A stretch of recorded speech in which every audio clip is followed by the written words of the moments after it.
ಎಲ್ರಿಗೂ ನಮಸ್ಕಾರ. ನಿಜವಾಗ್ಲೂ ನಮ್ಮ ಕನ್ನಡಿಗರಿಗೆ, ನಮ್ಮ ಕನ್ನಡ ಜನತೆಗೆ ಯಾವ ತರ ನಾನು ಕೃತಜ್ಞತೆ ಹೇಳಬೇಕು ಅಂತಾನೆ ಗೊತ್ತಾಯ್ತಿಲ್ಲ.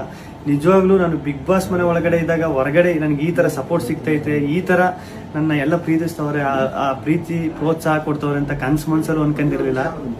ಸಖತ್ ಖುಷಿ ಆಯ್ತು ಆಚೆಗೆ ಬಂದಾಗ. ಇನ್ನೂ ನನಗೆ ನಾನೇ ನಂಬಕ್ಕಾಯ್ತಿಲ್ಲ.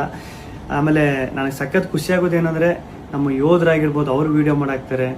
ಆಮೇಲೆ ನಮ್ಮ ಕನ್ನಡ ಜನತೆ ಅಲ್ದೇನೆ ಬೇರೆ ರಾಜ್ಯದವರು, ಆಂಧ್ರ, ತಮಿಳುನಾಡು, ಬೇರೆ ದೇಶದಲ್ಲಿರೋರು, ಆಮೇಲೆ ನಮ್ಮ ರೈತರು ಈ ಸಂಕ್ರಾಂತಿ ಹಬ್ಬದಲ್ಲೆಲ್ಲ ಕಿಚ್ಚೊಡಿಬೇಕಾದ್ರೆ ಹಸುಗಳ ಮೇಲೆಲ್ಲ ಚಿತ್ರ ಬಿಡಿಸ್ಕೊಂಡು ಫೋಟೋ ಹಾಕೊಂಡೆಲ್ಲ ಸಕ್ಕ ಸಪೋರ್ಟ್ ಮಾಡಿದ್ರು.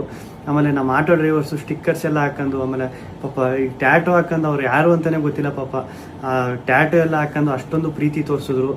ಒಬ್ರು ಇಬ್ರು ಅಂತ ಹೇಳೋಕ್ಕಾಗೋದಿಲ್ಲ, ಚಿಕ್ಕ ಮಕ್ಕಳಿಂದ ಹಿಡಿದು ದೊಡ್ಡವ್ರವರೆಗೂ ಅಷ್ಟೊಂದು ಪ್ರೀತಿ ಪ್ರೋತ್ಸಾಹ ಕೊಟ್ಟು ಈಗಲೂ ಕೊಡ್ತಾ ಇದ್ದೀರಿ. ನಿಜವಾಗ್ಲೂ ನಾನು ಬದುಕಿರೋವರೆಗೂ ಇನ್ನೊಂದು ಸಖತ್ತು ಆಶ್ಚರ್ಯ ಆಗಿದ್ದು, ಖುಷಿಯಾಗಿದ್ದು, ನಮ್ಮ ಮೀಡಿಯಾ, ನಮ್ಮ ನ್ಯೂಸ್ ಚಾನೆಲ್ಗಳು ಅಷ್ಟೊಂದು ಸಪೋರ್ಟ್ ಮಾಡಿದ್ರು ನಂದು. ಆಮೇಲೆ ನಮ್ಮ ಸೋಷಿಯಲ್ ಮೀಡಿಯಾದಲ್ಲಿ ನಾನು ನಿಜವಾಗ್ಲೂ ಒಂದೇ ಒಂದು ನನ್ನ ಬಗ್ಗೆ ಒಂದು ನೆಗೆಟಿವ್ ವಿಡಿಯೋ ಆಗಲಿ, ಒಂದು ಟ್ರೋಲ್ ವಿಡಿಯೋ ಆಗಲಿ ಸತ್ಯವಾಗ್ಲೂ ನೋಡಿಲ್ಲ. ನಿಮ್ಮ ಪ್ರೀತಿ ಪ್ರೋತ್ಸಾಹ ಎಲ್ಲ ಹಿಂಗೆ ಇರಲಿ ಕೊನೆವರೆಗೂ, ಹಿಂಗೆ ಐತೆ. ನಾನು ಈ ಪ್ರೀತಿ ಪ್ರೋತ್ಸಾಹನ ಕೊನೆವರೆಗೂ ಉಳಿಸ್ಕೊತೀನಿ. ಧನ್ಯವಾದಗಳು.